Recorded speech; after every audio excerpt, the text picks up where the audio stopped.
At this cocoa processing factory, workers prepare the last stock of beans for production. They are aware that some of them may be working their last shifts.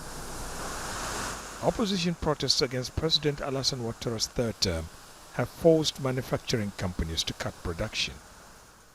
The factory manager says they have received only 40 tons of cocoa beans in 2 weeks, instead of a daily consignment of 320 tons before the political crisis.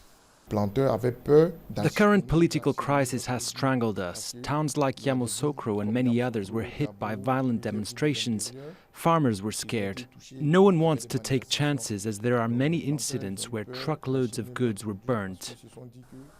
Constitutional changes enable President Ouattara to run for a third term. The opposition call it illegal, sparking protests that killed more than 85 people. 2 weeks after Ouattara's re-election, tensions remain, with clashes erupting in various parts of the country, impeding the delivery of raw materials factories need for production, including cocoa, the country's biggest export. Cocoa producers say the disruptions caused by the presidential election, as they're struggling with the effects of COVID-19, will be felt for a very long time, and more damage could be done if the political situation is not resolved quickly, with some considering cutting jobs.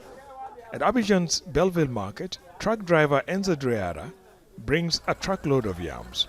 He says many of them spoiled because his truck was held up for 3 days.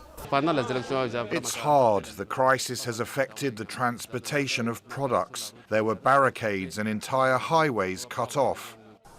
For 8 years, Ivory Coast has seen consistent economic growth of 7%, making it one of the best performing economies in Africa. But experts warn that continuing violence and uncertainty could be devastating for some businesses, both in the short and long term.